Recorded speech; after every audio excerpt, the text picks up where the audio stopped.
Hello and welcome to the health program on Trust TV, where we bring you vital information to safeguard your health and well-being. I'm Aisha Salihu. This week on Healthy Living, we'll delve into a crucial subject and join the rest of the world in marking Cervical Cancer Awareness Month this January. Cervical cancer is a serious health concern affecting women globally. It is often caused by certain strains of the human papillomavirus, HPV. HPV can infect the cells of the cervix, leading to changes that may eventually become cancerous.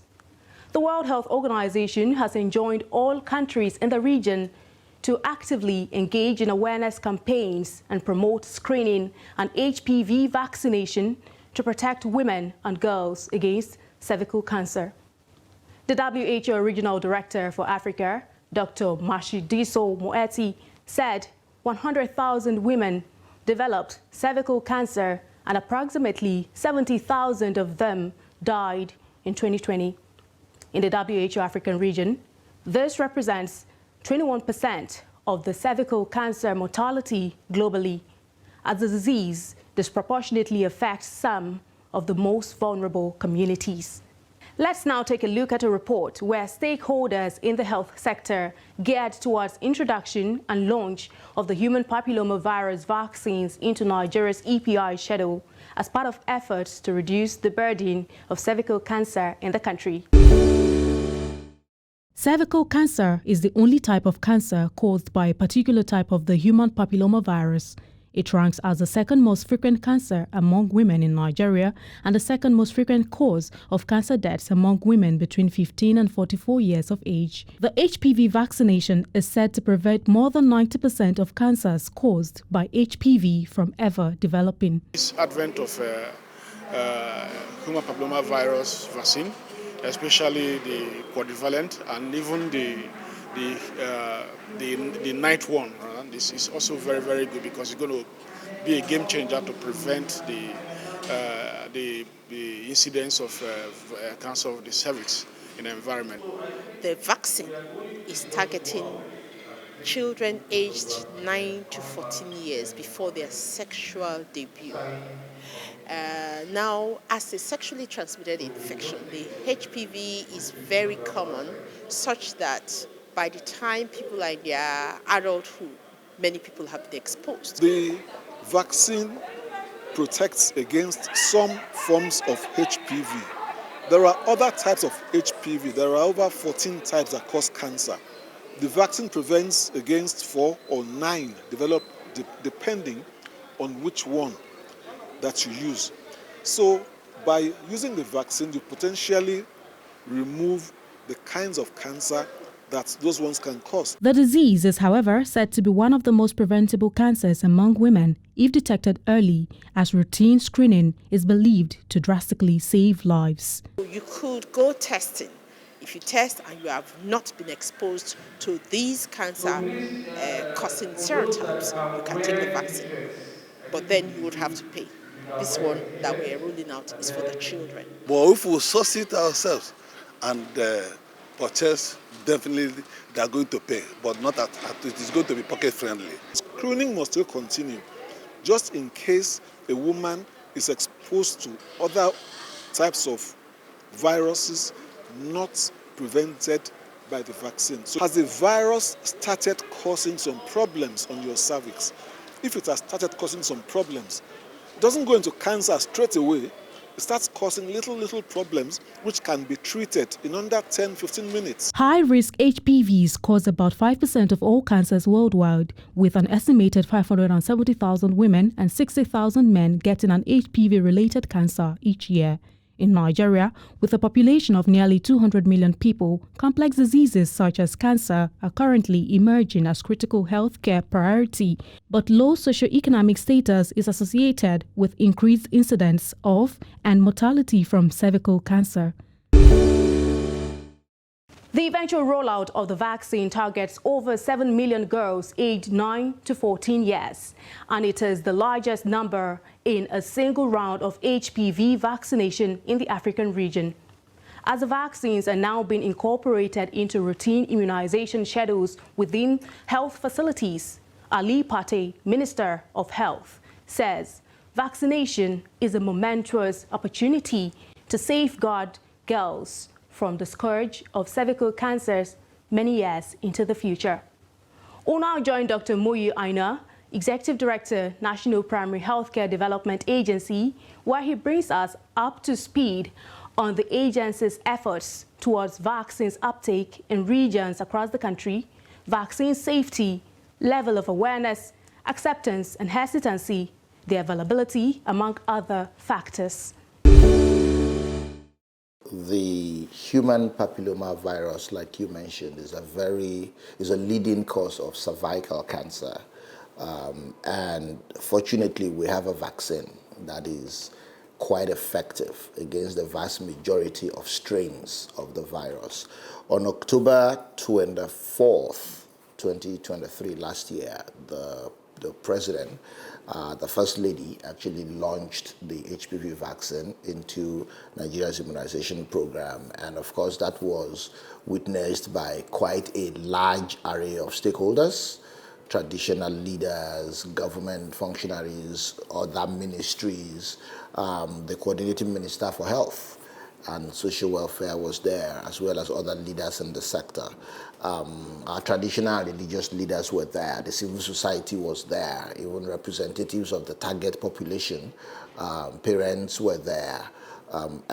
So that was a big event, and it was important because I think that represents an introduction of an intervention that really guarantees that these girls who get the vaccine no longer have to worry about the risk of the cancer. Since then, there has been a lot of follow-on activities that we have done. 15 states and the Federal Capital Territory actually launched on that day or soon after. And we have supported the states with a lot of communication efforts, with a lot of logistics efforts, making the vaccines available. Health workers were trained, all the different inputs were there.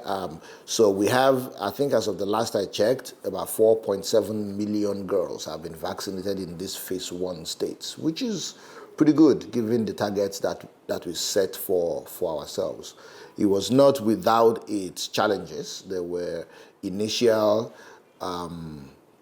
pushback from groups within different communities, especially in certain northern states, but also in Abuja as well, basically based on unfounded theories and frankly untrue stories about the intent of the vaccine. But what we did is to respond very aggressively with our partners, with development partners, with the state governments, but also with the CBOs, to really correct a lot of the information that is out there, and provide the correct information, recognizing that women and mothers and fathers will make decisions that are right for their children if they have the right information, which is where the partnership with the media is very important. The media played a very major role in trying to correct some of that misinformation out there. So I would say that the uptake has been very good so far. We do plan to launch in phase 2 states in May of this year.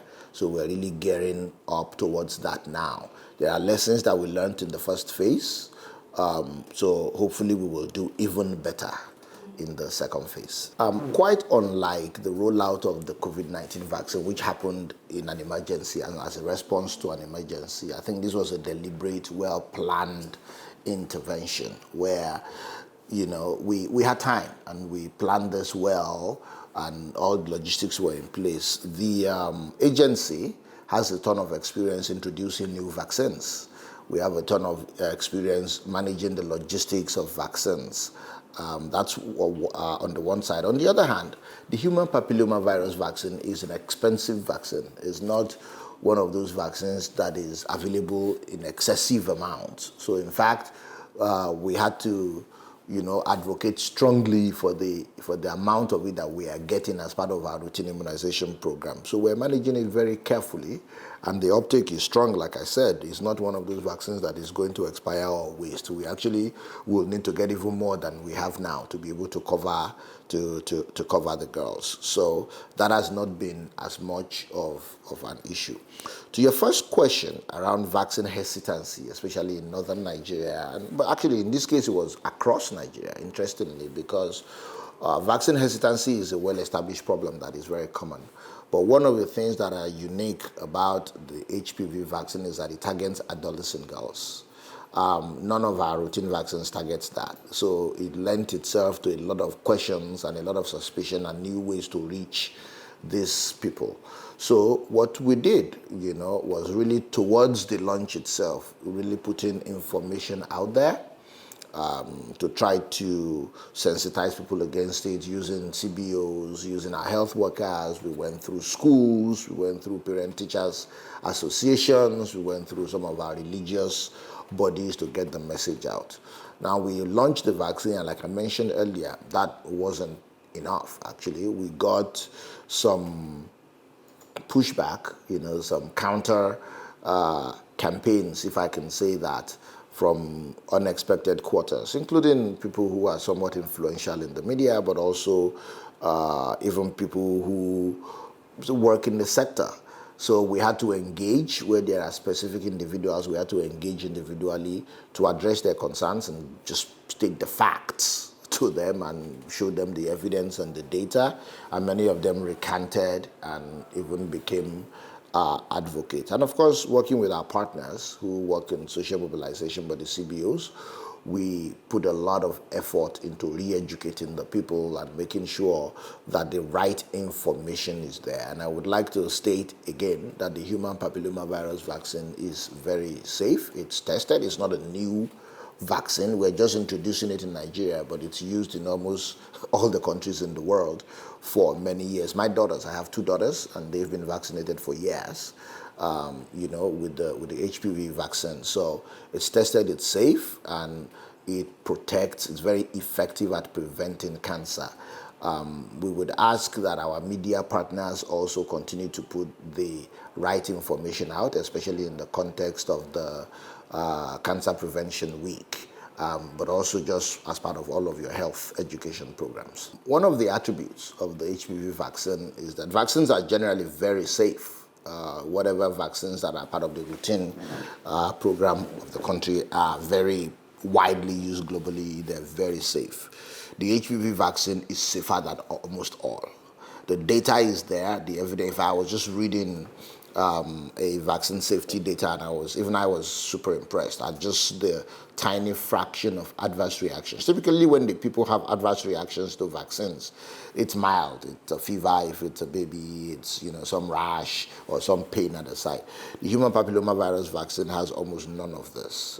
It's a medicine, so it's not 100% that if you give it to all of the people in the world, a few of them would have some reactions, but they're usually not mild reactions, and it's much rarer with the HPV vaccine.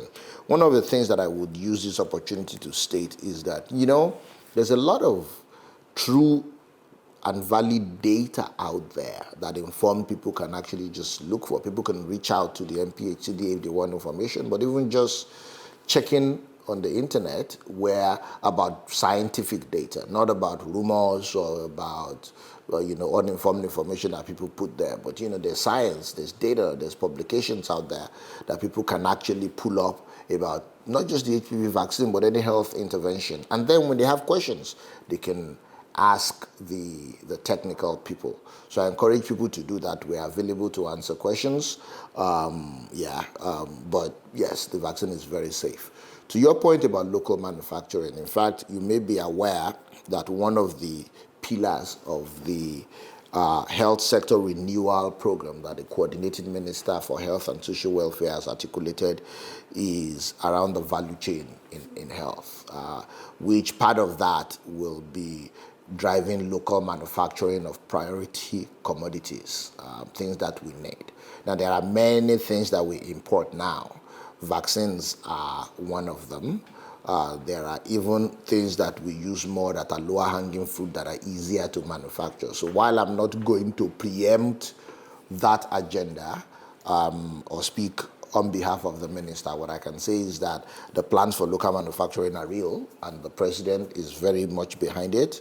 What products we start to manufacture first will be determined and unveiled soon. What I do know is that vaccine manufacturing is a very, very complicated process, and it would probably take longer to get to the point where we are able to make our own vaccines locally. Even though we have started the journey, I can tell you I'm part of a committee that is looking at, ways to do this, but it will be a journey to get to the point where we are starting to manufacture our own vaccines. And the reasons why we're manufacturing our own vaccines is less about safety. It's safe enough right now, but it's more about, just unlocking the economic potential of health, but also our own health security. What we saw during the COVID-19 pandemic was that when push come to shove, countries prioritize their own citizens, countries that are producing critical health commodities. When there is a problem, when there's not enough to go around, they prioritize their own people. So that is the more reason why we need to move in the direction of our own local manufacturing of critical goods. But in terms of safety, I think what we use right now is safe enough. The government evaluates every product, NAFDAC reviews and assesses every product that we bring in to make sure that it is safe for use among Nigerians. Let's now check out a few facts you probably didn't know about cervical cancer.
In case you didn't know, now you know.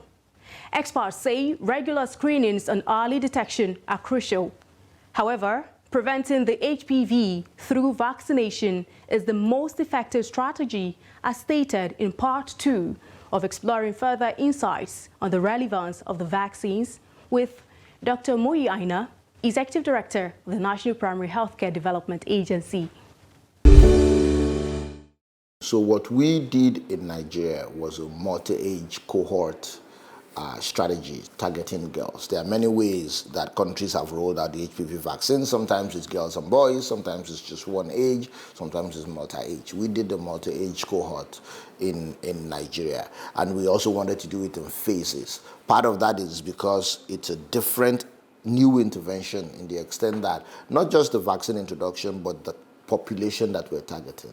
We don't have as much experience introducing new products in this population, so we wanted to move in a paced way so that we can learn. So that number that you saw us put out as the target for the phase 1 was informed by two things. One is an estimation of the number of girls in target population in the phase 1 state that we should be reaching, but also secondly is the number of vaccine doses that were available. I did tell you that it's a very precious vaccine. It's not a cheap vaccine at all, even though we are providing it for free in every public health facility to the girls that are in the eligible age cohort. What you should know is that somebody is paying heavily for it, but also people that are outside of that age group. Grown women can take it if they want, but they have to pay for it, and they will know that it's not cheap if you are buying it on the market. So we're very particular about being conservative and not wasting the vaccine. So getting just the amount that we need and using it carefully and minimizing wastage and it outliving its shelf life. So that is what I believe accounts for that. Now that said, when we move to the second phase states, which are 21 states, I believe, you are going to see an expansion of the numbers. We're already on track to receive the vaccines that we need, for the phase 2 state and all of the logistical support as well. The mandate of the National Primary Healthcare Development Agency is to provide basic healthcare to all Nigerians.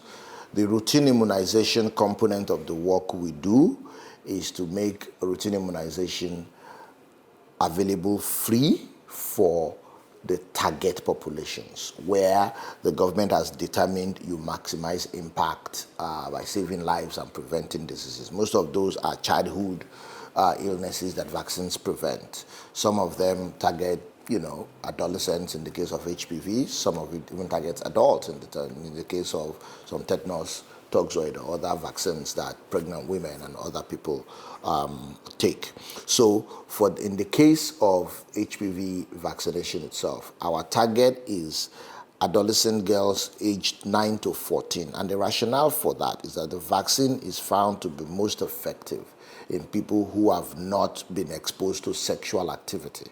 Once people become exposed to sexual activity, because of the prevalence in the population of human papilloma virus, the effectiveness is found to wane because many people already have contracted the virus.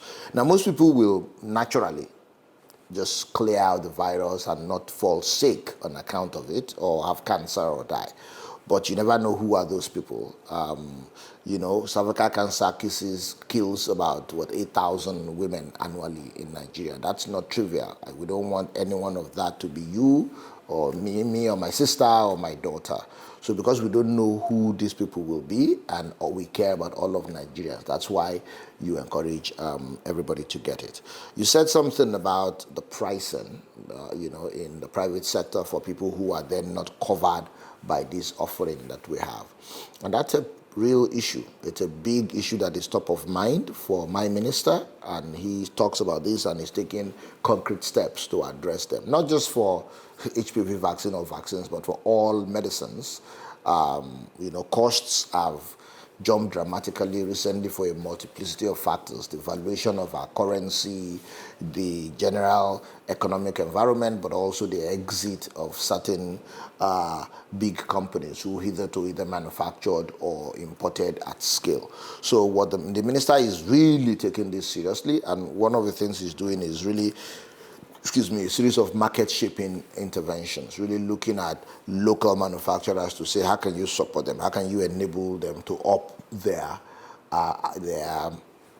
scope, but also the scale of what they are producing to try to satisfy the local needs. Also, there are attempts, or there are plans to do pooled procurement. Some of that will be at the ministry level, some of that will be even at the agency level of priority commodities. When you do pooled procurement, you have leverage because of the volume that you are buying to negotiate better prices with the manufacturers or importers or producers, and then you can use that, put that into the system at a more friendly cost. In many instances, it's not going to be totally free for the sustainability of it. Now, how much of this actually covers vaccine? It would have to be over time. You can't solve everything at the same time. There are certain commodities, family planning commodities, the malaria commodities, simple antibiotics and pain medicine that people also use every day, that everybody has to buy, that the costs are really causing pain for people at this point. And those are the things that I believe the minister is really focusing on and starting with. There's a lot of work around that, and that's in addition to the plan that I've started now to support local manufacturing of many of these products. So my message to young girls, but also to parents, caregivers, teachers, aunties, sisters, and everybody fathers, everybody that has influence on young girls, is that our girls deserve a healthy life. Our girls deserve to be free of disease and not have to worry about cancer later in life. So what you need to do is go and get yourself vaccinated if you're in the age category. If you're not, get yourself screened, and if you are positive, if it's caught early, there are interventions that you can receive that will still help to keep you alive and give you a normal life. Now, if you are also negative after you've screened, then it would also make sense for you to seek out and get the vaccine. The HPV vaccine is safe. It is very effective, and it is available free of charge in all public facilities in 15 states plus the FCT as of today, and in a few months it will be available in all the states of the country as part of the national program. There you have it, and that concludes this week's episode of the program Healthy Living on Trust TV. For comments, contributions, and suggestions, do well to follow and subscribe to all Trust TV social media handles. Download the Trust TV app on iOS and Android devices across their respective stores, and get live updates on the YouTube live stream and the website. Join us next time as we continue to explore subjects crucial to your health and well-being. I'm Aisha Salihu. Thanks for your time.